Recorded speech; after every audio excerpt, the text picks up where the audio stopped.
yourself. Hey, everybody, it's another episode of Go Flix Yourself. My name is Ben Konowitz, and with me, as always, is the Safari to my Google Chrome, Bradford Oman. Hey, that's me.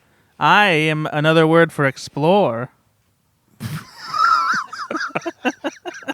That's the dumbest. I laughed. Oh, I hate that I laughed at that. And the Microsoft Edge to my Google Chrome. Ugh. Nate Loucks. I'm only going to last for like an hour. Is that why? Like Story of your life, I bet. and you know what? Special guest tonight, the Firefox, Yeah, Mike Flores. that would be me, and I don't even know. I'm pretty outdated then, aren't I? No, Firefox is still good. around. you really Yeah. use that? Is that Is anybody Chrome? Did you use Chrome? Because I wanted to He do made Chrome. himself- I Chrome. said I was Chrome. You don't even. You're on the show and you don't listen. I am checking the ones and twos right now to make sure that you sound fine. All right. I said the Safari. And I have an ability to my tune Google out. Chrome. I have an ability to tune out certain tones. And I've done. It's the start of You know- the show. you know what it's tone- the first part. You know what tone I'd like to turn down is Ben's attitude. Damn. You know what? I'm coming for you this episode. I'm a little- Oh, you come for And me here we every. go. First of all, Nope. you guys both come for me Nope. every episode. I'm a little Ben, upset. I feel like you're like the Netscape navigator of the group. Shut up, Lycos. Anyway, Bailey is Peanut Gallery, my lovely intelligent girlfriend. Thank you for being here. Morty, our dog, is running around here, so if you hear a little jingle of a collar, that's just our dog. It's all good.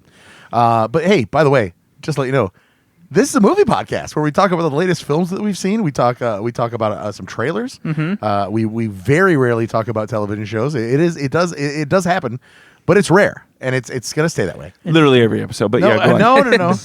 And we start out every show, Brad, with a sponsor. Yeah.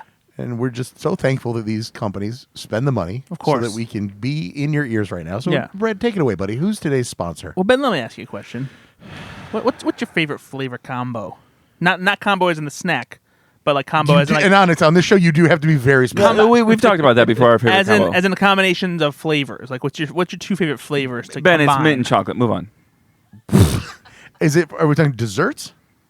It doesn't matter. Sure. I'm a kiwi Yeah, well, strawberry keep person. it. Yeah, keep it sweet. Keep it sweet. Okay, Kiwi 'cause- strawberry. Okay. All right. You know what? I like. I think I like strawberry chocolate Really ice cream. interesting. Ice cream. I would never expect that from you. No, I wouldn't either. Yeah, I had a banana split over the weekend, and it really made me remember, like, on strawberry ice cream, chocolate sauce is amazing. That's true. Okay. So when you get a banana split, you get a Neapolitan ice cream then. I go chocolate, strawberry. Oh, okay. Hey, that's pretty good. I like that. That's a good idea. Nate, what about you? Yeah, this actually brings up a deeper question for me because I'm a big. Hey, first of all, it shouldn't. No, I know, but I got into this with somebody, and maybe it was you two It sounds jokers. like What is happening? troublesome But- childhood. No, they asked me what my favorite candy bar is. I said a York peppermint patty, and they Oh, yeah. That was is on not- this that's show. not a candy That was bar. on this show. said, I'm pretty yeah, no, sure. and I want to revisit that because Oh no. I was absolutely right. But first of all, that's The answer is mint chocolate. that's a good answer. Mint chocolate. I'm not sure that York peppermint patty is the mint chocolate flavor that I prefer. No, Baskin Robbins, the mint chocolate. That's a good chip, one. Ice cream No, is no. phenomenal. Guys, it makes your I peppermint answered the patties- question. It's mint chocolate with York peppermint patty. No, yeah, that's- so move that's on. Not, that's not true. It's eating poop. And Are you kidding me? I would You've think- never had a York peppermint patty. I think the you gold standard for fascist. chocolate mint is either Fannie Mae's mint meltaways or That's good. Andy's chocolate mints. No, it's those are Girl Scout little- cookies. Well, those are Well, It's Thin Mints. yeah, for only when they're in the freezer though. yeah. True. Oh, now you know what we found? Common ground. No, I'm moving it. I want hot cookies. Go on, move on. Oh, gross! Don't ever say he- that on if the he- podcast. If he wants them frozen, I don't. me, can I get some hot cookies? just need to warm up those I want them to melt in my hand. Yeah, please warm up those cookies for me. Not in my melts in your hand, not in your mouth. Yeah. Hot cookies. Hot cookies is my favorite strip club. Just off I-94. Right by the Christian bookstore. Yeah. Mike, what's your favorite strip club? What's your favorite combination? He already said. Hey, you know what? What did you say? Strawberry. Yeah, Kiwi he said strawberry. strawberry. He said already. I'm sorry. I Jesus. was checking the ones Why don't and you twos. listen? Why don't you listen? I was checking the nice ones and job, twos. Chrome. Well, guys, my favorite combination is actually chocolate peanut butter. I love me a good mixture of chocolate peanut butter. Not going to disagree. I do love that. And too. I have another snack that sounds like it could be a strip club too, and that that's animal crackers. Reese's dipped animal crackers. These are animal crackers that are covered in both chocolate and peanut butter, ladies and gentlemen. I thought you were going to say something like Snoodles. Snoodles? Don't go Snoodles. Best strip club ever. No, Snoodles is awful. They have the most uncomfortable chairs. Yeah, no, I prefer honkers. Go ahead and Okay. pass these around. Everyone get yourself a nice Reese's dipped animal cracker, and we're just gonna chomp on that. We're gonna get that in your snout and just crunch it up. Did you say snout? Yeah, get in your snout and crunch it up. You know how I like to I will do. say, like, hearing all the podcasts in the past, this has to be probably the best, I think, because you can't go wrong with Reese's. Well, I'm not gonna lie. I had to go to the gas station to get a sponsor because I left the other one at home. The other one probably would have been fine as well. It would have been terrible. It was like mustard Skittles. You always go with the Oh. mustard Skittles, and it's just No. not. It's not Hey, realistic. Brad. So these Hey, ta- Brad, real quick. These are really good. Yeah, they are very, very good. These taste like Keebler elf cookies. Like EL fudge cookies? Yep. No, because EL fudge doesn't have any peanut butter component to it. No, they made a peanut butter one. When? I'm not joking. It must have been a long time It was ago. in a red package back in like '97. I didn't see that Oh. on Brad's junk, though. Interesting. Yeah, it hasn't not been on Brad's junk. Look at Brad's junk on Instagram. We just passed 10,000 followers. That's a lot of fun. I unsubscribed. That was delicious. Yeah, these are really good. These aren't super new. They've been around for a little while, but I haven't brought them on the show before, and They're I figured good. they'd be a nice Thank you. a nice treat for you folks. Thank you for actually A not little- poisoning us. Yeah, a nice reward for for enjoying some snacks that aren't necessarily great. You know what? I'll take it. Yeah, but I know you like a good Reese's snack. I do actually. Yeah, so You can leave those here. Reese, Wait, no, I'm in a weight loss competition. You cannot. Reese's dipped animal crackers, and Wherever stores are sold. wherever stores are sold, wherever you go and buy stores is where you can get them. So yeah, there you go. All right. And how much did the Reese's give you for the sponsorship? $12 whole dollars. Yep. That's impressive. Which Yeah. is pretty great considering it's typically Nothing. $1. $1 Bob. Mike Flores, let's just start with you. Last boy. movie you saw. I did a revisit of Guardians of the Galaxy Volume 3. Did you cry? I cried. I cried the first time. Your podcast and- not very good. Whoa. No. See, and this was a hot take that I remember listening in the past on your podcast before, and Elise and I had talked about it, and I was surprised that you hated on it so bad. Like, I understand that it's not a perfect movie, but it's not a bad movie. No, either. it's not terrible. I was just supremely disappointed with it. I just feel like it kind of missed the mark and has a lot of story things that don't really connect very well with me. There's some very good things about it, and there's stuff that I enjoyed. I would never call it downright terrible. I just was disappointed and didn't like it very much. It was very good. Like, thank you. I would agree, Nate. I really, really enjoyed it. I cried multiple times. Oh God, it's gut wrenching, and with the way the Marvel universe is going, it's I've been really struggling to connect with it. And so to have this movie and to actually feel something a little bit more than just watching a Marvel film was extremely satisfying. Nobody died. Well, okay. Spoiler alert. We're way past that. That's fair. It's been up to 9 years. No, I will say, again, I know you guys have already hashed this all out in past podcasts, but I will say if there was one thing that I would really critique and really not be okay with is the fact that they teased somebody dying, and not just in the trailer, but there were scenes within the movie that all right, Drax is dying in the beginning. Oh, nope, Drax is dying in the middle. At various Nope. points, they made you think everyone was going to die. And Yeah. I get it that's a trope that you can use to pull at the heartstrings, but it gets really old really fast. And while I don't share the vitriol that Brad maybe has for this film, I liked it. I didn't love it, but it was because of things like that.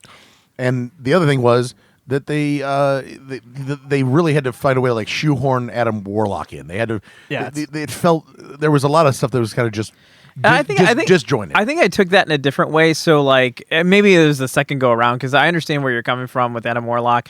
the first go around, but the second go around when I didn't have so much invested in him because the marketing and everything leading up to that movie, you thought Adam Warlock was a bigger part of the movie. Sure. Right? And I think that was just Marvel trying to, mislead you essentially. And so if you just kind of erase that out of your memory and just take the movie as face value, yes, they introduce Adam Warlock, but you understand that he's not as a predominant character. That wasn't really my issue with him. My issue was they just didn't need him. He serves no real purpose So other than progressing the plot at a couple different points. Are they going to though use him in future films? I just kind of I thought have no that idea they were what- trying to maybe, or at least at one point when they included him in Guardians of the Galaxy 2. I'm sure they'd like that to, they- but I don't know what the future. It's for a pretty big Guardians name holds. to get, so So I'm sure my- they would want him. My question to you, Brad, is when you tease something in a mid-credit or a post-credit scene, clearly, okay, maybe not clearly, but I would think that because of the way it played out in Guardians of the Galaxy 3, they had not necessarily written exactly what he was going to be when they announced it in 2. No, but I mean, since James Gunn has written all the movies, and You would assume, right? He had an idea. Yeah. Do you think this was his idea? Oh yeah, for sure. I mean, This is what I wanted for this character in the third movie. yeah, I think so because I mean, Because it's a pretty big teaser in the second one. Like, oh, this is the thing that's coming, and then it's a bit part. It's not. It's more tthan a bit part in the movie. That's actually why I don't like it. Is because I don't think that it works in the capacity that they give him in the movie. I think, and that's my biggest problem with the movie. Is just that I feel like it bites off way more than it can chew. Like trying to put both Rocket's backstory and tie it to the main villain, the High Evolutionary, and giving us Adam Warlock and that side story, and also trying to resolve the character arcs for every single member of the Guardians of the Galaxy. It's just a lot. And I wish they would have done a third movie that was just with the Rocket stuff, and then they had a fourth movie that wrapped everything up instead. I think having listened to some James Gunn interviews, I'm not sure that wasn't the plan originally. Because again, James Gunn is now done with Marvel. His timeline for these kind of things, and he did mention that the Adam Warlock story was the hardest part of the film to include. So it could have been that they, because the DC stuff happened, he was. Well, DC or not DC, Marvel wanted Adam Warlock to be a more central figure in the second film, is what I read. Yeah. It just didn't work. Yeah. But I think they did want that character to be birthed in the MCU. Yeah. And so I think James Gunn is wanted to be the one that kind of birthed that character, but also at that point, okay, you've got one film left. You better birth him somewhere, right? Like you need to make him a part of this sure. world. And it isn't my favorite part of the film, but there's so much other good stuff in. You know what? Guardians of It's probably my Galaxy. least favorite part of the film.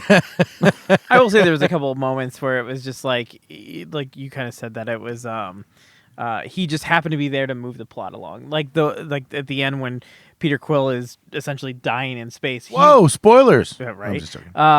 He's not saved unless Adam Warlock's there. Yeah. So it's And like he shouldn't have been saved either. right. So it's like okay. So what would you have done if Adam Warlock wasn't there? Yeah. Kind of thing. Done So, the movie the right way and killed him. Well, there you go. Mike, well, did you see any of the spoiler, movies? he's gonna come Yeah, back. he's fine. Anything else lately? Off the top of my head, I watched the series The Bear. Have you guys seen Okay. that? All right.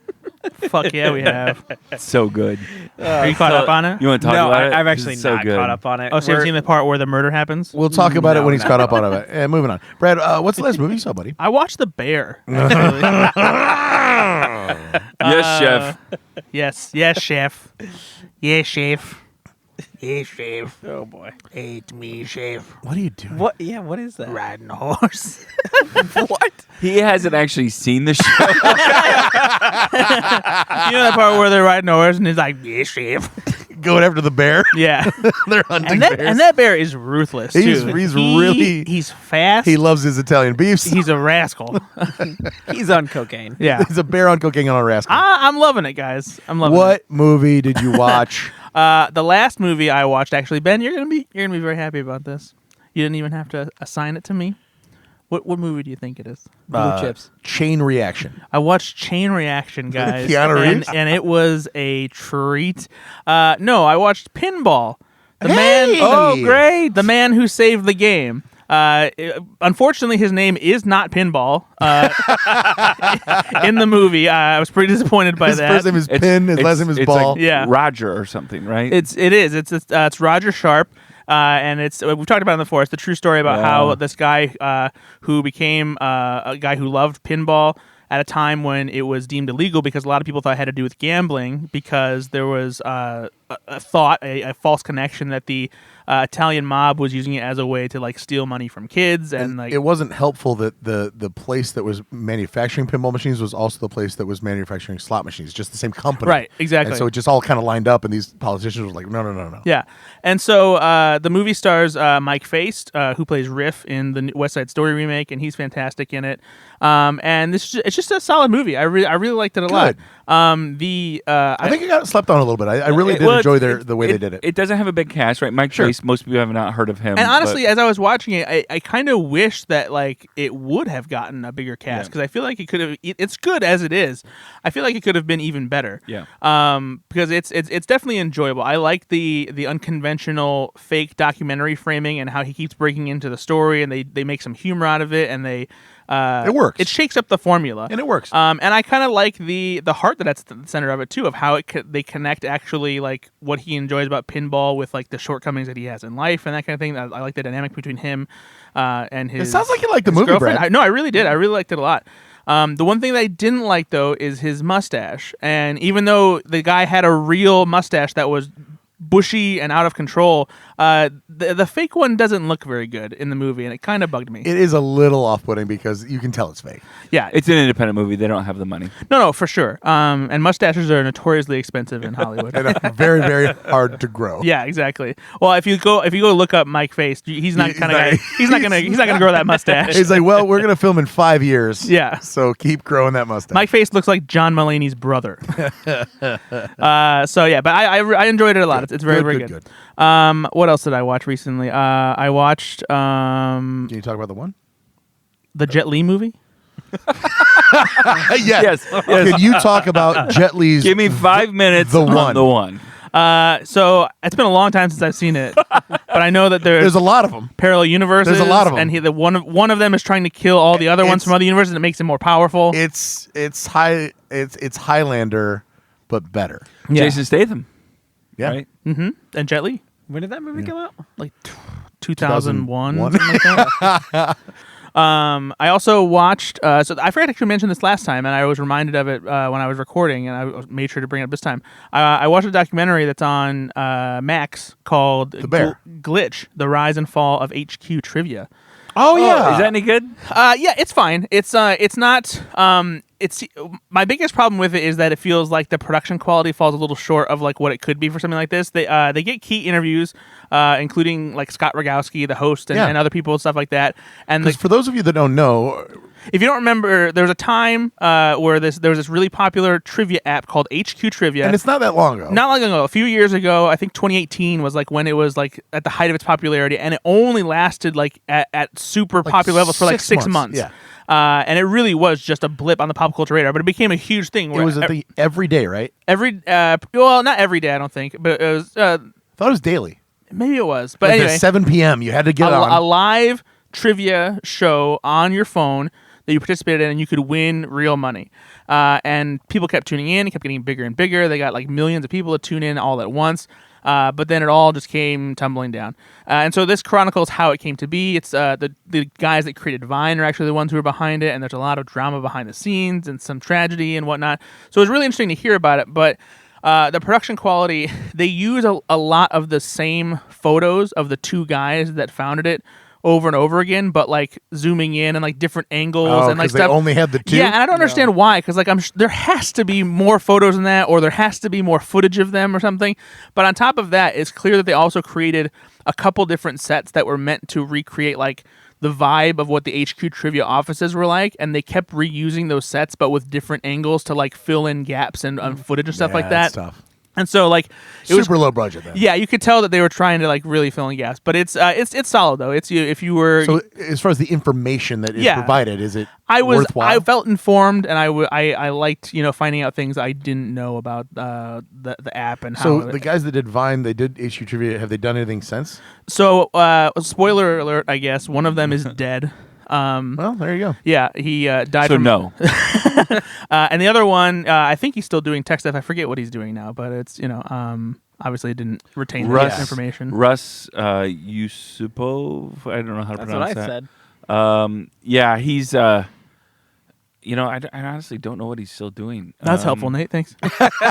Well, no. Well, here's the thing though: is he sold Vine for like $30 million? Yeah. So he had some money, and I don't see him doing anything major, but he might be investing stuff in as a silent. Well, for partner. $30 million, you can do whatever you want. Not these days. Not these days. What? $30 million doesn't go as far as it used to, buddy. Okay. $30 million gets you a Coke and a pair of shoes. Okay. No, but if anyone out there has $30 million, Please sponsor. the yeah, podcast. I would. We do need love- more than $12 to keep the show running. Yeah, I'd love a piece of that puzzle.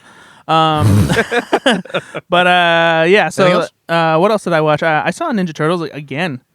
Just want everyone to know that it's very, very good, and you should take your kids to see it. You should go see it. Nate, I think you saw Ninja Turtles, didn't you? No, How many times have you Are you seen it now, serious? Brad? I didn't have a You chance. told me you were supposed to see it with I your was. fucking kids. But Whoa. we're gonna go this weekend instead. Whoa. Brad, how many times have you seen it? I've seen it 3 times now. So have you seen that more than Spider-Man Across the Spider-Verse? Yes, because I only saw that twice. Which one do you feel is better? Across the Spider-Verse is a better movie, Okay. but Ninja Turtles is very, very good. It's just refreshing in all the right ways. Does a lot of cool new things with the characters and the dynamic and the So animation. if you had is to incredible. pick one, which one would it be? Make your choice. Live or The other one die. will die, by the way. Yeah, I'm just not going to do that. Yeah, I'm just not going to do that. Yeah, no one's going to force me to live my life like that. It's too bad though. Christ.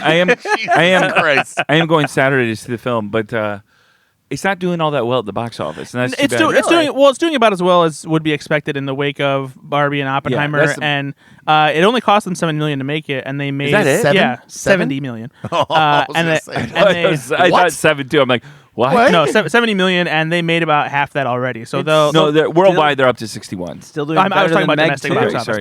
but yeah, they'll make their money back, and it'll be fine. And they already greenlit a sequel. So I was just saying because I want them to do a sequel too. I want Yeah. them to create a new universe with Secret of the these- Ooze? Sequel of the Ooze? no, sit with that silence. Okay. Just sit with it. Wow. It's the first time we've done that to me in a while. You gave us the title of a movie that already exists, and it's not funny. I meant to say sequel of the Ooze, but it came out Secret of the Ooze. Yeah, then that was just the title of the second movie that they already made. I know what I did. I'm sorry. Can we edit it around it, maybe? No. Make me sound better? All this is staying in. Everyone's Everyone's gonna know. Sequel of that the this Ooze. is what you did, But they haven't seen an animated Toko or Razar. Sequel of the Ooze. So, and I hope we don't. is there anything else that you saw? I also watched the movie that I was assigned by my good friend Ben. But before I get there, Yeah, I just want to talk about a show that I've been watching. I would love to hear it. It's an old show. The Bear. Well, not old, but like it's an older show. MASH. I've been watching. MASH. watching Kojak. I've been watching Jake and the Fat Man. No. I've been watching Mindhunter on Netflix. Oh yeah, that Have you guys watched Mindhunter? I have not, but It is executive produced by David Fincher and created by Joe Penhall, and it's got a cult of fans though. Wait, that show. his name is Joe Pinball? Penhall, you deaf bitch. Jesus Christ. Wow. I don't know that you can actually say that. You might have to cut that. Why can't I? You deaf Hey, bitch. Fun fact: he just did. You're an old female dog who can't hear. What I can't help it. But no, so it's for those that don't know, it is a show that is the easiest way to classify it as a true crime drama because it is based on a book written by the people who actually studied and came up with the idea of how to classify and define serial killers and their behavior and that kind of thing. And so it stars Jonathan Groff and Holt McCallany as the two people who start the behavioral science unit at the FBI, and they go around and they interview real serial killers, and they're talking to them and just hearing about why they do what they do and what they did and just like and that kind of thing. And it's very unsettling. This is a dramatization. It is a drama. It is. Did they use the real tapes from the serial killers? No. It's all Gotcha. dramatized. Yeah, but the performances are great. The writing is sharp. It's David Fincher, so it's Sure. it's directed very well. He doesn't direct every episode, but he directs. I would say I think 4 or 5 of the so far that I've seen. I've seen the first season and the first episode of the second season so far. But if you haven't taken time to watch it on Netflix, it's fantastic. I've kept putting it off. I always heard it was really good, and it's stellar. Okay. A stellar series. But I'll talk about the movie that I was assigned The movie. by my good friend Ben, and it's a movie called Tin Cup, and it's a movie that I hadn't seen in its entirety. I had seen some bits and pieces, and I kind of knew how it ended, but I still wanted to watch it because I hadn't absorbed it as a whole. And honestly, it was one of those movies where a friend of the pod, Charlie Young, when he was super into golf when we were younger, he used to watch it a lot, and that's part of the reason why some of the stuff still stuck in my head. It is one of those movies where when I was growing up, I've seen this movie probably 5 times. It would be It used to be on the movie channels a lot. Yeah, and so I would just always. I've seen it so many times, and I really do like this movie. Plus, friends of the pod will know, or listeners of the pod will know, you're a massive Don Johnson fan. I mean, I can't get enough of the Don John in my life. You just need it. I want more. He has the entire series collection of Nash Bridges on DVD and Blu-ray. Yes, I do. I mean, this is. I'm not embarrassed. This is a crazy thing. Yeah, we're waiting for the 4K release. Fingers crossed.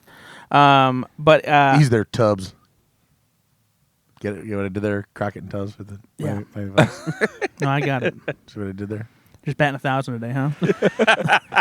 You know what? I'm gonna be. It's a baseball joke. See what I did there? You know what? I'm gonna be quiet. No, so this is a movie that follows Kevin Costner as a washed-up golf pro. He's running this really shitty driving range out in the middle of New Mexico, I think it is. And then he gets kind of called back into it by Nash Bridges, who is a... I really win it now. That it was and Like a crossover? Cheech Marin. Well, Cheech Marin is He's in yeah. Nash Bridges and Tin Cup. I know. But no, so... That's so good. I forgot about that. Don Johnson plays another pro, and he kind of taunts him and gets him to try and come back and become part of the pro tour again. And then there's this romantic dynamic because Kevin Costner falls for Renee Russo, but he doesn't know Renee Russo is actually Don Johnson's girlfriend, and she's a therapist, but she also was getting golf lessons, and it's a lot of complicated things they don't really do in movies anymore. But it is complicated, but it was pretty straightforward when we were watching it, right? Like I didn't remember it being like this is so complicated. I can't No, keep yeah, up. but it's the kind of they don't really do movies like this anymore. Both sports movies and romantic comedies like this in a way, because it's not a romantic comedy in the most basic sense. No. But it is a romantic movie. The It's subplot funny and there's of the sports. romance is huge. Honestly, so this movie is written and directed by Ron Shelton, who also wrote a little movie you might remember called White Men Can't Jump. And this movie is very much White Men Can't Jump, except I would call it White Men Love Golf. And you know what, Brad? They do. They really do. So I think this movie is okay, and I think part of the reason I didn't like it as much as like a White Men Can't Jump or a Bull Durham, which is another one that Ron Shelton did. Legend of Bagger Vance. Sure. I don't connect with it as much because I don't really care about golf, and I don't think golf is necessarily as exciting a sport to play out in a movie that has the tone that this does, because it works in something like Happy Gilmore, because there's like an absurd level of comedy that comes along with it. But here, everything's pretty low key, and the drama to me was just harder to connect to on a sports level. It wasn't as fun or enjoyable. Sure. Kevin Costner's solid in this though. He is. I enjoyed him more than I thought I would, because he does a pretty good job of playing this kind of just like laid back, a little bit of like a aloof, whatever kind of guy. And the dynamic between him and Renee Russo was enjoyable. But yeah, it was solid. Didn't Don Johnson plays didn't love it. He plays a good jerk. Oh yeah, he plays know? a good asshole for sure. And if you've seen Knives Out, you know that. Yeah. If you've seen Nash Bridges, you know that.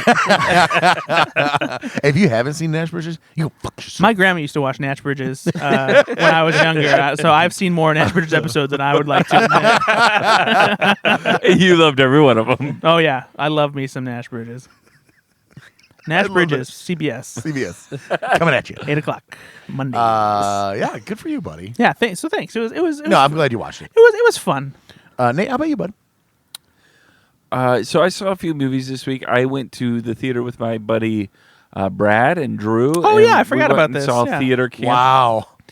I'd already seen it, so it wasn't. Yeah, he'd sticking already out. seen it, and we were the only 3 in the theater. So it's making It's a lot of gonna money go right well. now. I loved this film. I've shared this before on the podcast. My son Finn, who has been a guest on the podcast, is a big theater nerd. He's in productions, and so the world. Obviously, this is a more satirized kind of version of that, but it's so well done.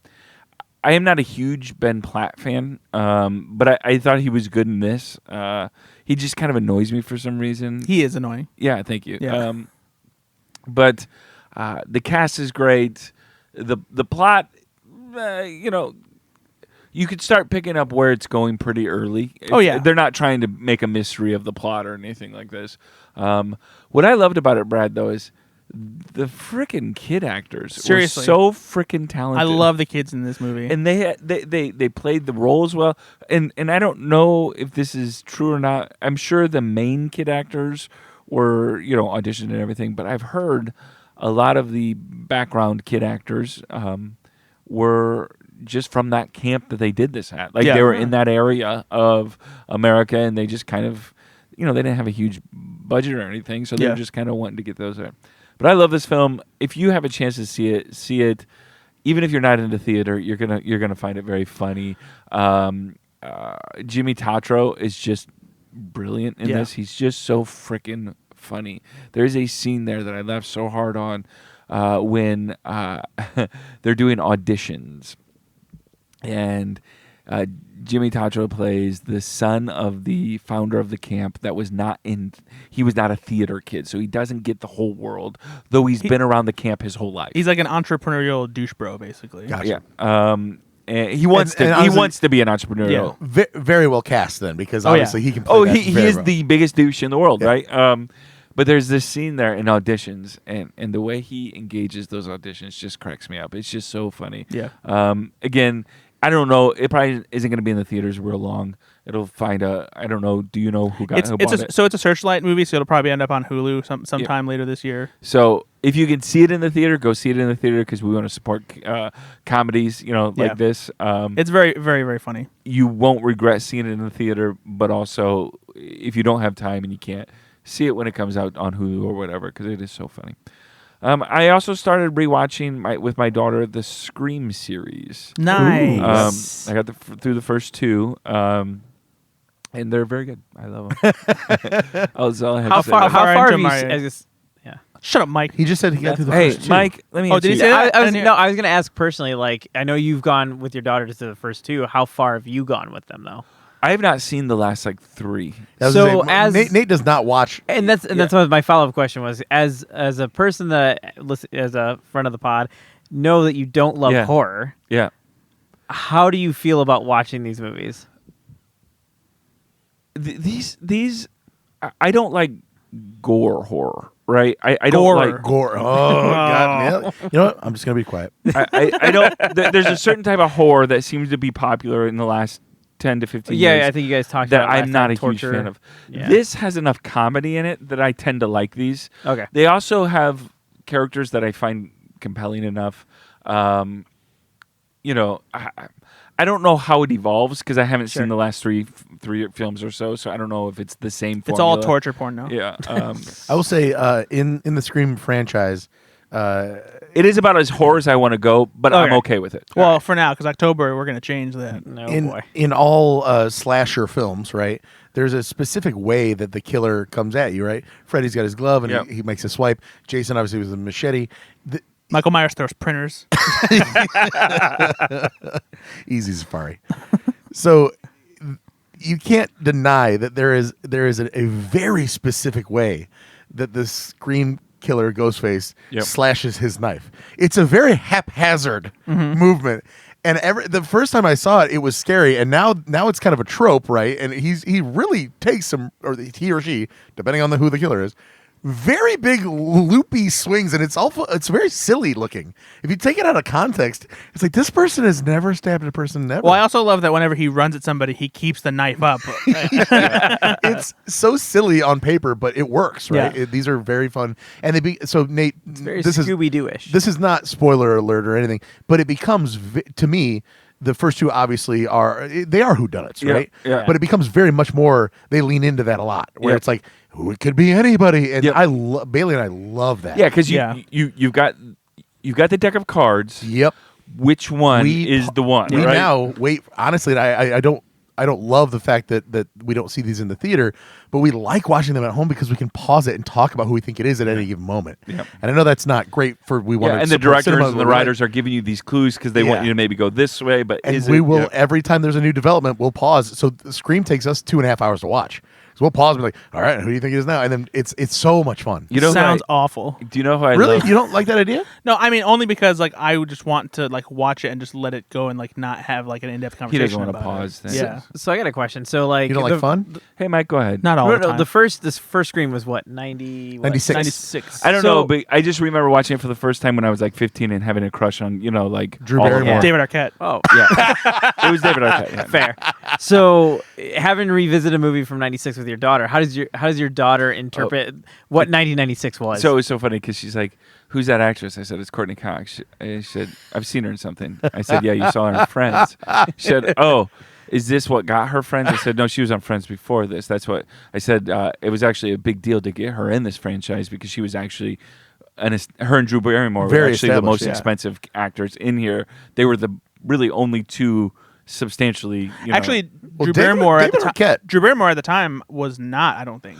I read I that she think- was one of the most expensive to get in there, though. Really? Yeah. Yeah, so back then she was bankable enough where it was like this. And that's This is why- a no. It wasn't far after Ever Right, After. and that's why it was such a big deal that they killed her off in the very beginning. Whoa! I thought Ever After came after Scream. Ever After is 97. Yeah. Scream is 96. Yeah. But I will say, she was still She might have been A-list enough. She though. might have still been in that phase when she was like kind of just like a babe. Basically. Well, She I'm- was I'm- in E.T. I'm telling you right now that I remember this, and it was basically back in the day. It was such a big deal because this was a know-nothing franchise that had no kind of right to be but as big as it was, and it was like she was in all the marketing. Well, that's the thing is, for me, my memory of it was it was interesting because they put her in all the marketing. It was interesting because it was a subversive role for her to do around this time because everyone knew Drew Barrymore, from before. They knew she had trouble when she was a kid, but now this was like a kind of like a big comeback. screen comeback for her, and they kill her off in the first 5 minutes. You Right, know? which again, That was the whoever's idea. decision to do. I mean, I don't know. Brilliant. Gorgeous decision, marketing wise, like perfect. So yeah, she was before this. Gorgeous decision. I don't know why. We did- Gorgeous, Wait, honey. this is the one you don't make fun of me for. Even I'm going like, what the fuck was that? Gorgeous decision. See, if I'm loving Drew Barrymore in this about face. Every now and then, if I just let it go, I know he'll just God ruin damn it. himself. No, I'm just gonna be quiet. So in '94, she was in a film called Bad Girls with Madeline Stowe, Mary So- Stuart Masterson, Andy McDowell. Western. Yep. And then in '95, she was in Boys on the Side, which was a Okay. big deal. Yeah. Whoopi Goldberg, Drew Barrymore, and Mary Louise Parker. Then she was in Batman and Robin. Then Batman Forever Batman Forever. But she sorry. only has a small part in that, though. yeah, as Batman. as Sugar. And then she did a film which was a Woody Allen film, Everyone Says I Love You. So she was And then a Scream. working actress, though. Yeah, and those Scream. are all like within 2 years that she did It's not those. like she was like an unknown. No, she anymore. she certainly wasn't unknown, but she wasn't like doing what I mean, what she was in like she Firestarter. wasn't doing Never Been Kissed yet or anything like that. It is you know? interesting though. So after this though, Scream comes out in '96. Starting in '97 and '98, she's got The Wedding Singer, Ever After, Home Fries, No, Never Been yeah, Kissed. Scream was huge for yeah, her. Yeah, Charlie's Angels, Donnie Darko. Like she goes kind of on a huge run there. Yeah. you know. Right. Interesting. So you've watched the first two so far. Some would Yeah. say they were You know screaming what her name. I loved in the first film though, and I loved it the first time I saw it, but I really still love it. Is Matthew Lillard in the first film? Oh yeah. Oh So my good. God! I'm bleeding here, man. Feeling kind of woozy. Woozy. You went really deep. You're like, Bleeding here, man. my Oh mom's my gonna be so mad. I'm gonna be Scooby Doo someday. Not Scooby Doo. No, but he's Shaggy. Shaggy. So- Shaggy Doo. You know, it's Shaggy Doo. And Matthew Lillard as Shaggy Shaggy Doo. Why haven't they done a Scooby Doo movie where Shaggy turns into a dog? The Shaggy Dog. The Shaggy Doog. Well, That's about all the time we have for the show. It doesn't get any better from here, guys. Yeah, we're all downhill. I'm interested to hear what you think of Scream 3 because it's definitely Terrible. the redhead stepchild. It's not. I like. Brad, I, like- you seen Brad likes it. Courtney Cox's I'm a Bang? defender. I like Scream 3. I think it's definitely Really? campier and sillier, but I enjoy it. I'm because in of for it that. as well. Do you Okay. really? Do you guys really like that? Yeah, I genuinely Honestly, like I'm a Scream 3. defender. I love the idea. Like they take. I the love the behind idea of Scream 3, more but the than bangs just. I'm sorry. Oh, They're so awful. so because of her hair, you're just Yes. done with the movie. I am, Nev Campbell. No, I'm married No. to a hairstylist, so I have to be. That's fair. I That's fair. have to be cognizant of all the hairstyles. Yeah, I'll be interested. So have you not seen anything past Scream 3? I mean, I saw Scream 3 probably in 2000 when it came out. Yeah. I don't honestly remember Scream 3. But you never saw Scream 4. Is Scream 4? So where are we at right now? How many are we in? Scream 6 just came out not too long ago. Okay, yeah. So I've not seen 6, 6, 5, or 4. Yeah. Okay. I have not. I am seen excited 6. for you because honestly, these are fun movies. Yeah. Yeah. I wish I could go and 4 watch is them again. cool because 4 Super meta. it came around a time too when like the Lego sequels weren't quite as popular as they eventually would become, but it is definitely a Lego sequel It's so because funny too because they didn't know kind of what they had. yeah, exactly. No, for sure. 4 I thought was great. I, awesome. 4 was not super well received at the time, It should have but been. it has since Yes. become And like again, a favorite. much like something along the lines of Last Action Hero, just kind of ahead of its time. Yeah, yeah, for sure. yeah. All right, the next thing I want to talk about, I kind of only want to talk to Brad and Mike about. No, Oh, if this is a Christmas TV show, I'm gonna fucking stab you. So there's a show on Peacock called Twisted Metal, and Oh, I watched the whole. You watched the whole Did you watch it all? with my son. I kind of want to watch it. I want to watch it. I haven't watched it yet, but I want I heard to it watch gets good. A couple- give a couple give it people- 2 episodes. A couple people I trust have said that And Nate, you're not one of them. that it's just silly fun. It is, but actually, What's wrong with that? Nothing's wrong with it, but I didn't think it looked very good based on the trailer. Yeah, No, nobody did. it was better than the trailer said. Okay. And honestly, it takes a second for me to get used to Anthony Mackie and the role that he's in. Yeah. But then you do, and you settle in. Stephanie Beatriz, she's Oh my God. Brooklyn Brooklyn Nine-Nine. Nine-Nine. Brooklyn Nine-Nine shout out. Yeah, she's amazing. She's fantastic. Well, Will Arnett voices Sweet Tooth in there, and there's the some clown. That's in really, there? really funny scenes there. Have you? So He Mi- voices the clown? Mike, Yeah. did you ever play Twisted Metal when you were a Oh, kid? yeah, yeah. for I sure. loved that game. Yeah. No, Did you- it's actually. Anybody? I don't see. That's the thing is, I know nothing about the game. The I'm game not a was gamer. so fun. You really don't need to. It's honest. It was a multiplayer like vehicle destroy kind of game. was- It it didn't was have a rich story. To Yeah, it or but anything. No. it would have helped the first episode, I think, because they kind of just dive into Sure. it a little bit. In the game, I do remember it was kind of a demolition derby style arena. Yeah. and you had your weapons, and you could, Yeah. it was last man standing basically. Yeah, I honestly hope they do a second. How many episodes the first it's season? 10. 27. Okay. It's 10. and the half-hour length. Yeah, I think roughly. Okay. Um, I might give it a shot. it honestly. I heard the soundtrack is very good. Yeah, give it. You do need to give it like You 2 love or 3 those- episodes, though, and you'll then kind of rest into it, and it gets You, fun. you love It's fun. those needle drops, Brad. I do love me some needle drops. So Nev Campbell's in it though. That's why. Is she really? Yeah. does she have bangs? So you went from No. Scream Nev Campbell to Yeah. Twisted Metal Nev Campbell. Yeah. Nice. No, I really want to watch And then, it. and then you should watch Wild Things. All right. Then finally, I watched a film. Hold on a second. Gross. I can't win tonight, man. I'm telling you right now, I'm going to take a couple more plays off. I watched a film last night called Arrival. That was You've never- assigned. I've never seen Arrival. No, it was assigned I know, by my right? buddy Brad. What?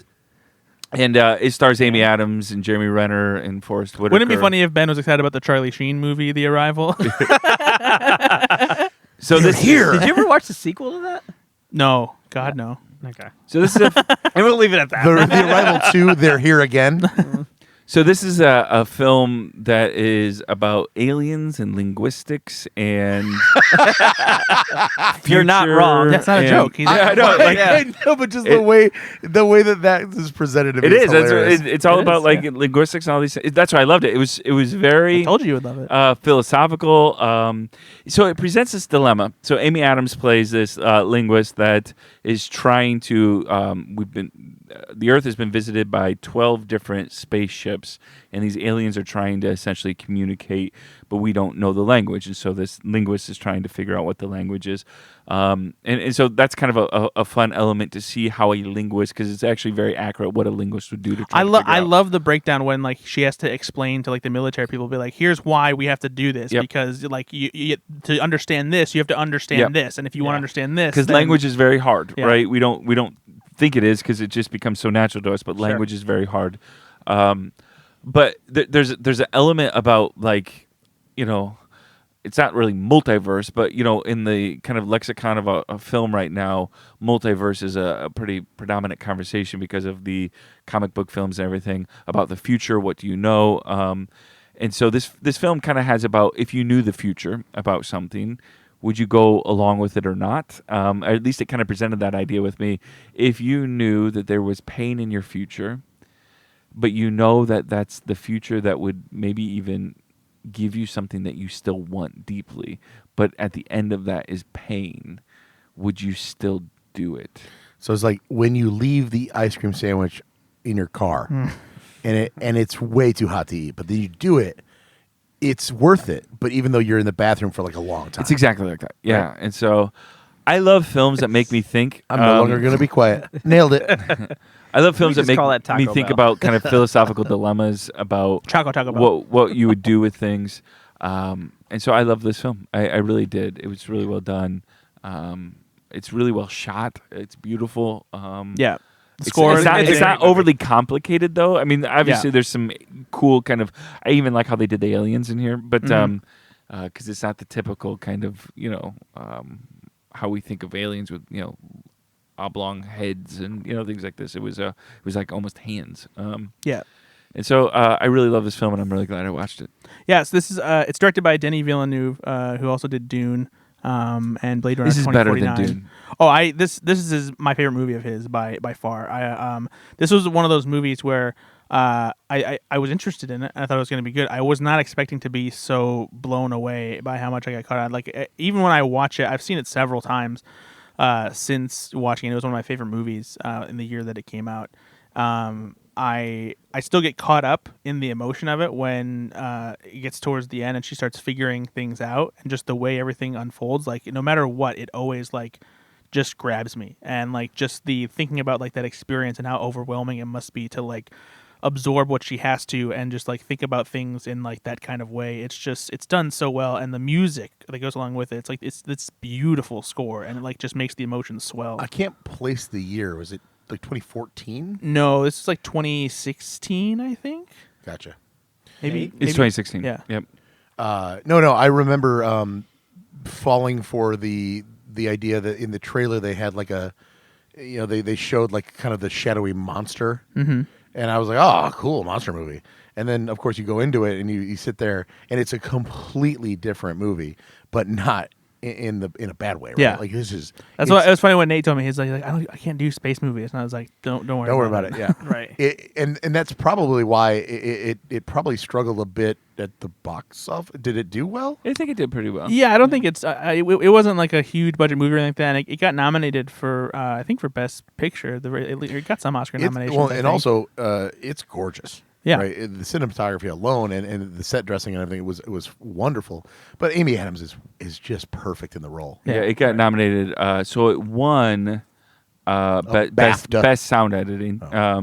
But it was that makes nominated for sense. Best Picture, Best Director, Best Adapted Screenplay, Yeah. Best Cinematography, Best Film Editing, Best Production Design. And Best Sound You Mix. could be up for best sound editing, I buddy. will- You did a great job. Thank you. I The will ones say and this twos. about it. Granted that I've seen it obviously a couple times before, but like I'd catch it like on FX, and so like random Saturday, I just happen to flip through the channels, and I'm like, oh hey, Arrival's on, and I'll turn it on, and it's amazing that granted you have to have seen it before, but like I'm halfway through it, and it still captivates me. Yeah.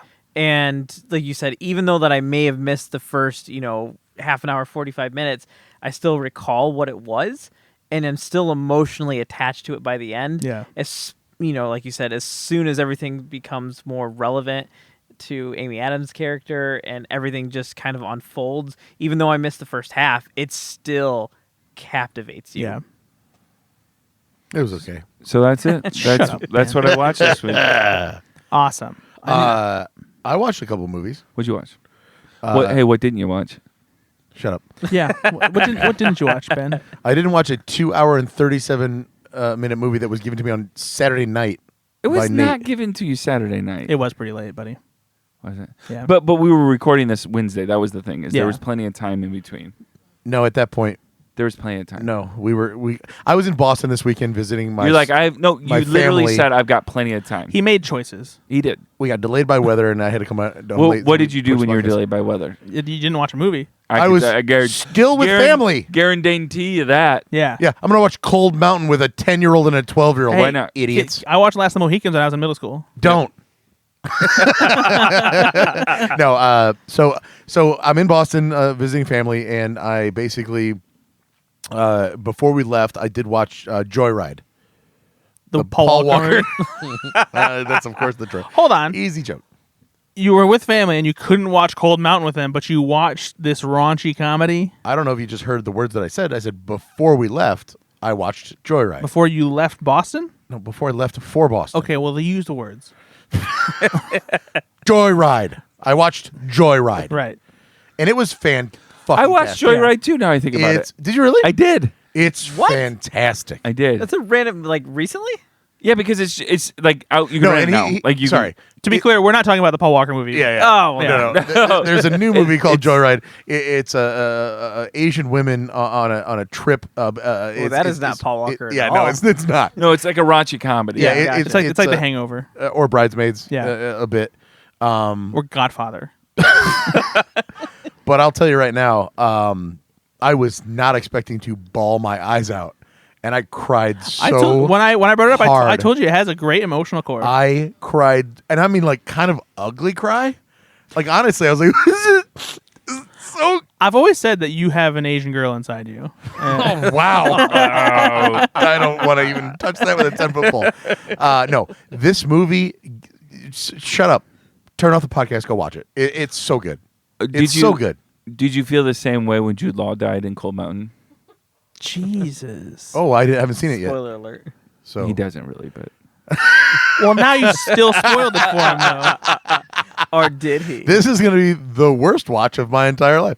No. So Joyride, it's the story of a very proficient adopted Asian woman, and then she meets her best friend when she's like 4 years old, and they grow up together. One of them has the other one's back. One of them is kind of a fuck about. The other one is like an honor student, and she becomes a very powerful business person, but who has to close a deal, but she doesn't speak Mandarin. And so her friend does. And so they go on this road trip to China to literally close this deal. What I love about this film is that typically in those films, right, the fuck up derails the situation and makes it bad. And it's all about like, you've always been a fuck up and blah, blah, digga, brr. They didn't do that this time. The protagonist of the film is the one that kind of makes the mistake. And so it's not what you expect it to be. Yeah. And I love that about this because it turns a lot of the tropes on their heads. And then, of course, I won't even mention the emotional core that goes into it, but holy shit, because it's raunchy as hell and it's so fun. But then they get to a certain point in the film where it kind of calms down and there's some real emotion there. And I'm not joking, I cried my eyes out. It was so good because, you know, when you're watching a comedy and you're laughing so hard and you're already that makes you like emotionally vulnerable one way, and then when they kind of pull the curtain back you're kind of ready for that, right? Yeah. So it just kind of primes you to feel emotion. It's just so well done. I'm so impressed by this film. Yeah, it's very, very good. You should definitely go out of your way to see it if you haven't. Yeah, it's fantastic. So then in Boston, over the course of 3 nights after everybody went to bed, I watched Rush Hour Nice. on Netflix. I haven't seen it in a long time. you And watched It's a famous- Rush Hour over Cold Frickin' Mountain. Well, Rush Hour is a famous Boston movie. So, As you know, yeah. it goes Good Will Hunting, The Town, Rush Hour. Rush Hour. Jackie Chan. Yeah. No, I just hadn't seen it in a while, and it's an easy thing to throw on when you're How does it age?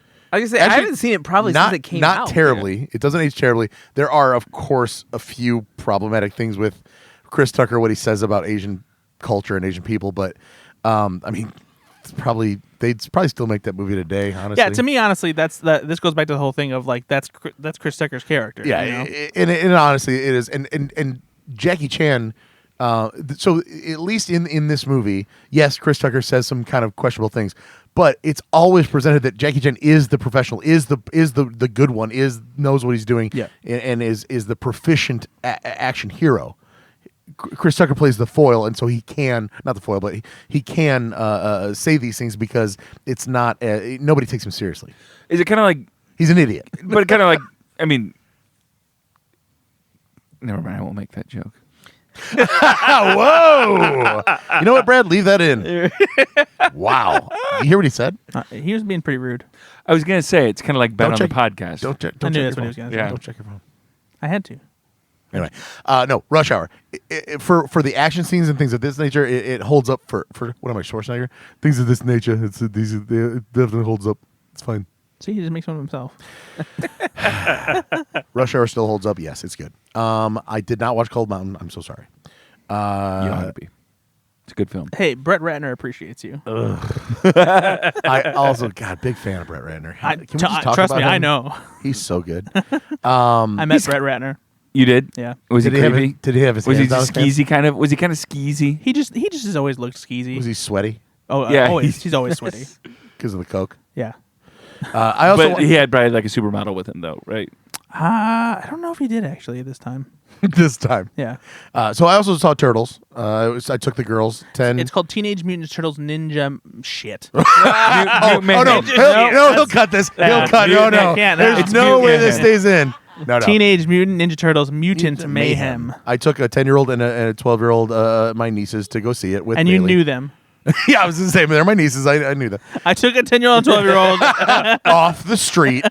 I was very interested to see what they would think because I'm not in that world. I have no teenagers in my life, So I get there with them and I'm like, oh, man, is she going to be on her phone the whole time? Is she going to be bored? They loved it. They thought it was great. We came back and Alyssa, my friend who these daughters of, said like, hey, out of 10, what do you think?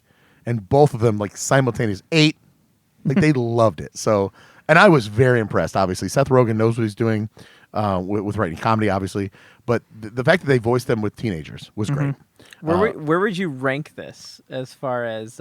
It's for me. It's the best one other than the original, and I think that as a whole, it's better. It's than a the better original. movie than the original. They haven't seen the original in a long time. I just recently rewatched the original, and I have an affinity for it. Not just from nostalgia. Good, it's still a very good movie. It's good, but this one is great. Yeah, it really is fantastic. So where'd you put it, Ben?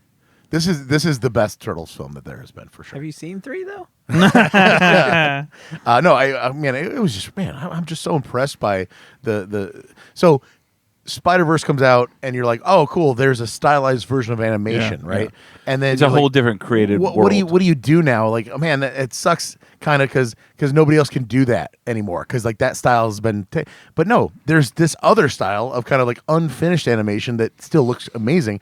And it's so good. I just can't get over how well it fit the modality of the movie, right? It only cost $7 million. It was $7 million, not 70 for sure. No, I really, really enjoyed it. And I'm very interested to see the sequel. Credit where credit due is due to Spider-Verse. Obviously, was like a big step forward as far as like innovation and doing stuff that looked unique. But in between there, we've also gotten Mitchell's versus the Machines, which is directed by the same person. Jeff Rowe was the co-director on the first one with Michael Rianda, and he this was his first solo directing outing. He does have a co-director, but they still call this his it's still his first solo director because he has the primary director credit.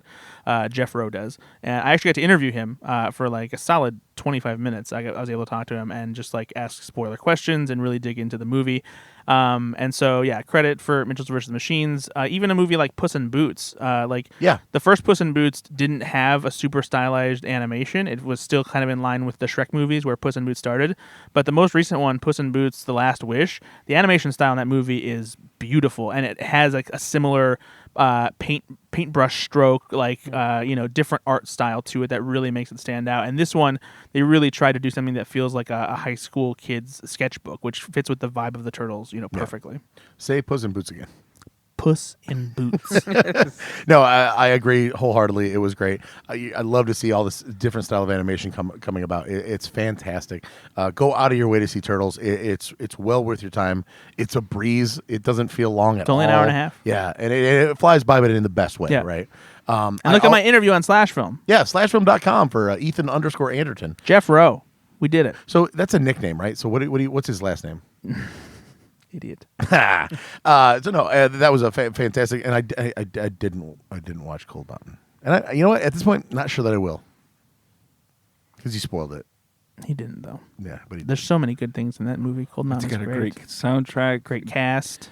I was Jack White's in it. I told Bailey, oh, I've got to watch Cold Mountain on the plane on the ride home, and she goes, but there's a really big like bordello sex scene. Like, why would Nate give that to you on the plane to watch? I guarantee you that that's not true because you would have watched it anyway on the plane and been really awkward about it. He would we leaned over to the person next to him and be like, hey, you see this? You want to know this? I could share. Hey, 10-year-old that I definitely didn't bring to this movie. So we You're on a talked about plane. this I know, before that's what I'm the saying. podcast, Nate. You weren't at our table at B-Dubs, but I'll ask you, have you watched a movie unknowingly in public that maybe you kind of regretted, like a certain scene and you're like embarrassed of watching? I watched Wedding Crashers on a plane, right? And so there's a scene where there's a laptop, and I slapped the laptop down, like, oh God, I forgot about that scene. No, I don't think I have. Now I think about it because Just proud I of would it then? I would probably like put that through like a. Is there anything in here that's gonna not work publicly? I don't travel a lot like you guys do, though. I don't fly on planes a lot. I mean, I haven't flown on a plane in years. There was that time you showed Boogie Nights to your congregation. Yeah, though. but that was like an agreed upon like ministry night. Like I don't know why that that's was so funny. That was Boogie Night Tuesday. So like, they knew what they were getting into. They showed up. I will not apologize for that one. Hey, buddy, you know what? Let's get on a plane. Let's go somewhere. Okay. All right, I love it. And let's watch Boogie Nights. on the plane. On the plane. We'll all three sit in the same row and we'll all watch Boogie Nights. And it's just like no headphones, yeah. full volume. But also, we'll start it at different points, so everyone has to hear the sex scenes like 3 different times. You see Mark Wahlberg's prosthetic penis 3 times for sure. Yeah. Guys, it's great. Let's do this. I love it. Wow, that's a lot of movies. We like movies here. Seriously, we love watching movies. Do we have time for anything else? Okay, so I want to have appreciate for it. just maybe 5 minutes. I want to have a conversation because we haven't had that in a while. You want to talk about Jesus? Yeah. Where are you going when you die, Mike? No. Look at that. Well, I didn't see. I didn't know that you came to Boogie Night Tuesdays. So So you guys. It'd be funny if Nate hosted Boogie Night Tuesdays and he's like, that was a test. Everyone's here. You're going to hell. you thought What set you here? you thought that you were going to see Heather Graham in roller skates, and here's what I'll tell you: what you won't see: the pearly gates. So I want to talk about AI because we're in this. Obviously, the actors are striking, the writers are striking right now, and a lot of it has to do with artificial intelligence. The visual effects workers are unionizing as well. Are they? In case you didn't hear this, yeah. So you guys were talking in our chat thread about AI, and Ben, you had said something essentially like, I can't remember what, but it was like it's almost an inevitability, right? It's happening, and I wanted to talk a little bit about like, what do you guys think then as the unions are trying to protect these workers, and AI is starting to replace, not just obviously in the entertainment industry, but in so many other industries. Brad, you are a writer. It is impacting a lot of writing kind of stuff. What do you think is a sensible relationship with AI in the film industry? Is there a sensible relationship with AI in the film industry? No, yeah, I think that there's definitely value to be found in using it as a tool, but like using it to think that like you're going to get cheaper labor and like replace, the human factor because you don't want to pay writers as much is just corporate greed bullshit. It's the same thing of like everyone who's already rich is trying to cut corners to make themselves richer, and of course, it's a business, obviously, it's show business and that kind of, and so things have to make money. but the people who make the things that make money deserve to get paid for them. And I think AI can be used in a way to help in certain aspects, of writing and things like that. But at the end of the day, I still think you need a human touch to do things, because no matter how good AI gets, and there are things that I have seen more recently that scare me more than other AI stuff has, I think that there are things that only humans can deliver that AI really will never be able to, even if it's sophisticated enough to trick you into thinking that it can do certain things very well. Because at the end of the day, no matter what, it's always going to rely on something else already existing in order to make you think that it's clever. And I just for me, like, there's just you're never going to have a computer. I mean, at least I hope anyway, that can really truly replicate like what human writers can do, and like especially when it comes to writing things that like resonate with you emotionally and like pull at heartstrings and touch you in ways. So then, can the writer or can the studios? So if we say that, then they can use AI, because naturally the studios that still use the human writers are going to have better products anyway, right? I mean, sure, you would think so, but also there are plenty of you can also see there's plenty of bad movies that get made no matter what. So no, like even when humans are making movies, you can still make bad movies. It's still going to come down. It's still going to come down I've not to seen one. a series of choices that are made and who makes them, and like you still have the same executives in charge figuring out what movies are going to be made and what constitutes a good movie in their eyes, and what deserves the money to actually end up in front of cameras and end up in theaters or on streaming. At a certain point, though, does AI factor into that aspect of it as well? Because no, because executives aren't going to give up their jobs. Well, you say that, but studio heads aren't going to give up their jobs. That's what it said. The executives. No, but the executives below the studio heads, like I'm talking about, like the president of the company, like the studio heads are the executives. Are, but everybody's job is there's certainly executives under the studio head, right? Yeah.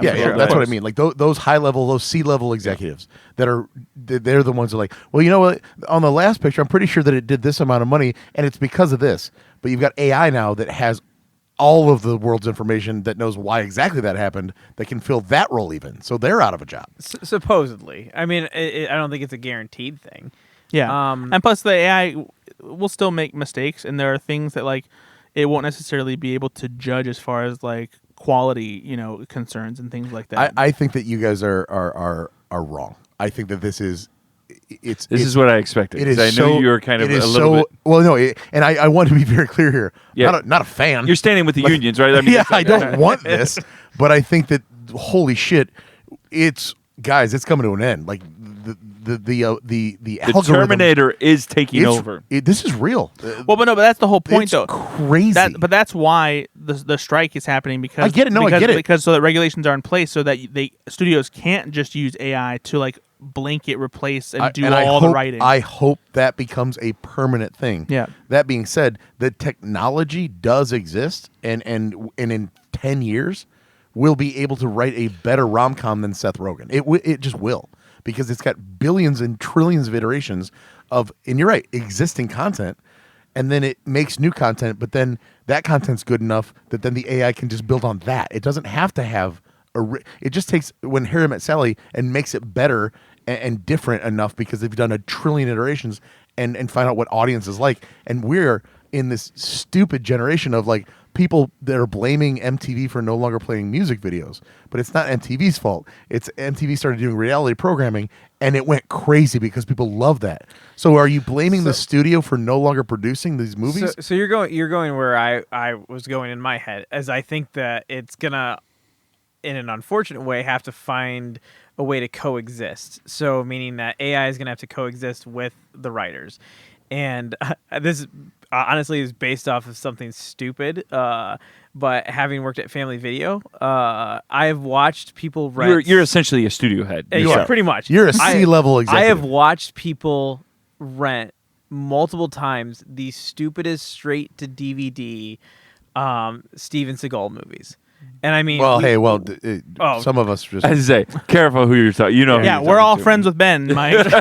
and nobody's above point. the law. but when I think about that, those are so formulaic. Those are so just Dumb. You know, They're just- original and I mean, clever. they're shit out because they know that people will rent it, people will see it, people will buy it, people will pay money for it, Yeah, right? yeah. Now imagine, because it's so simple to make, that now you don't need people. You can just use a machine. And the amount of money that you will save and the amount of money that you will make based on that.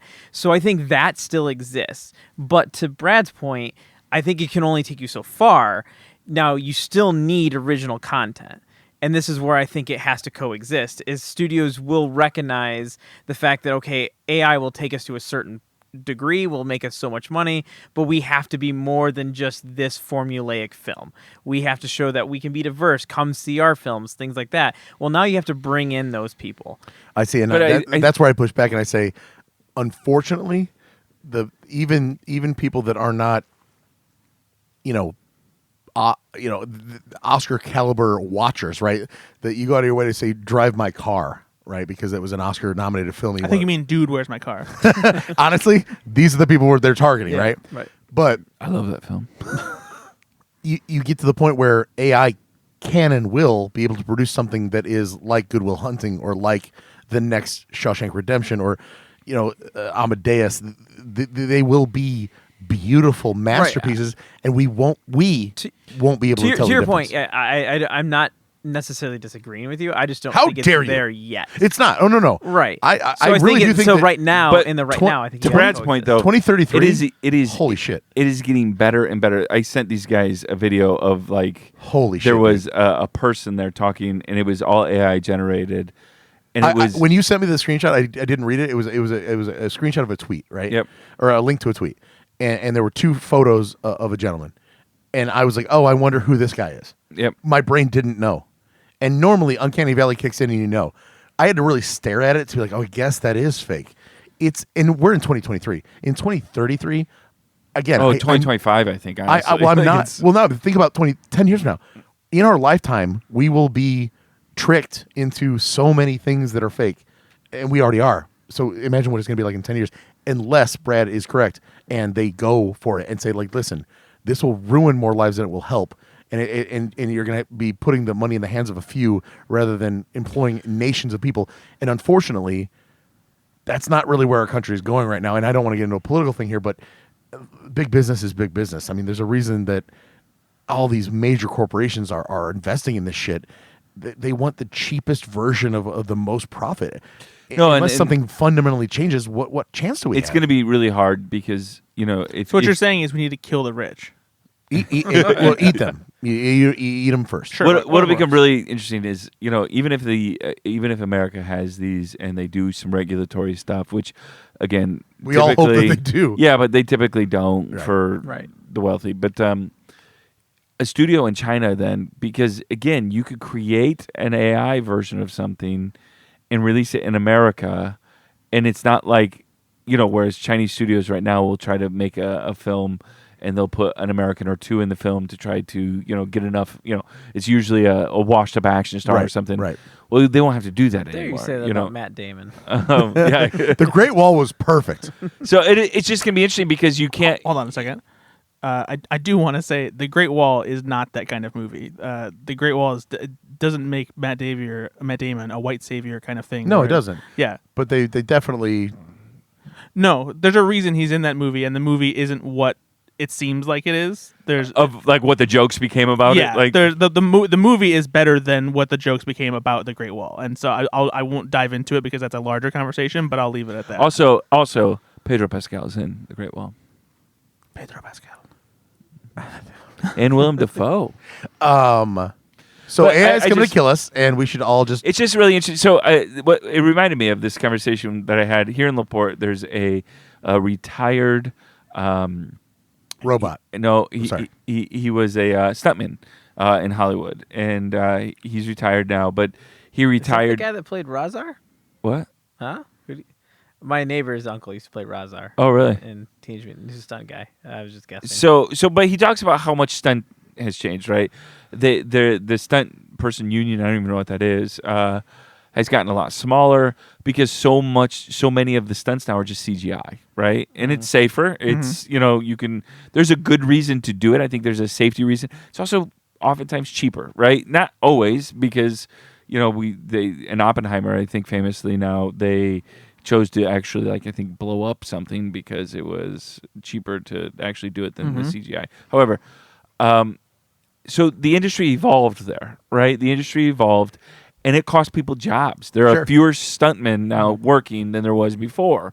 The same with set designers, right? There's the Brad, what is it called where they've got the screen where you can The volume. Yes, that has impacted set designers' jobs. Sound. And so the industry has evolved through some of these things and has cost people jobs before.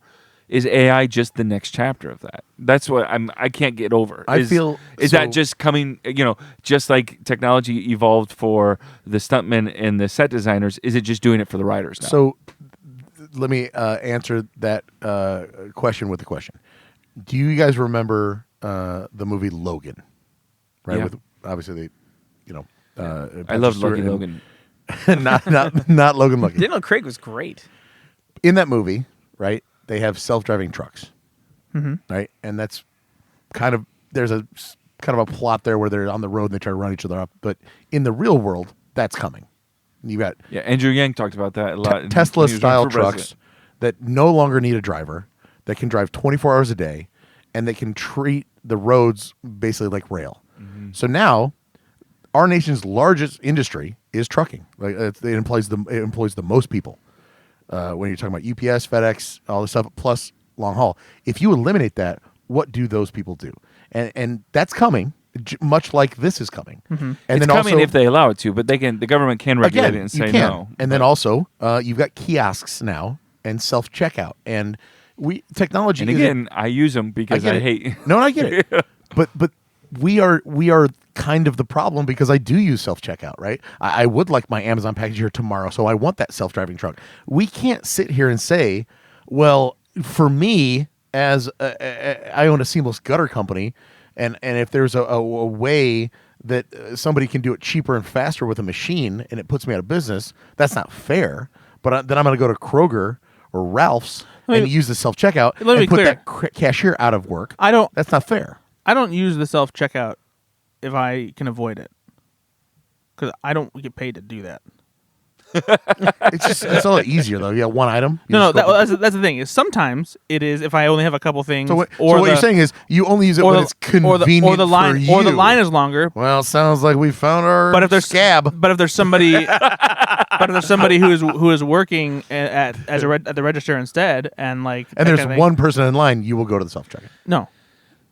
I don't know, guys. I just thought it'd be an interesting conversation to keep on because it's going to evolve. I don't see where it's going. In my opinion, it's going so tech heavy. Like again with the trucking and all industries, it's not just this. And if the government does not put things in place because of strikes, we're screwed. So support your unions, support the workers. My God, get out there, and if there's a referendum or an amendment, vote for people rather than machines, because the machines, they're going to make your lives a little better, but all they're doing is making Elon Musk another $1 billion. And do you really want that guy having $1 more billion? I know Brad does. I don't want to have any more money. Wait, what? I don't want to have any more money. I thought you said I don't want nobody to have no more money. You got real sad. I don't want nobody to have no more money. I don't know if we've talked about it. He's got student debts. Again, if you have $30 million, Brad is very interested. Brad, do you not like X? If you, I like Twitter. X go get Brad will not call. Yeah. All right. Anything else to add to that, guys? Because that was the most depressing game ever. Yeah. You know what? A conversation. I thought. Hey, maybe a little levity next time. I wanted your guys' opinion on. That's it. No, that's a fair question. Can't wait for AI to take my job. It is sobering, Brad. It is because again, it's actually drunkening for me. Well, I'll tell you what. You can come work at Nova. I can't wait. Nova Basement Systems for all your Northwest Indiana basement shovel away. Oh no, I'm gonna blog for Nova.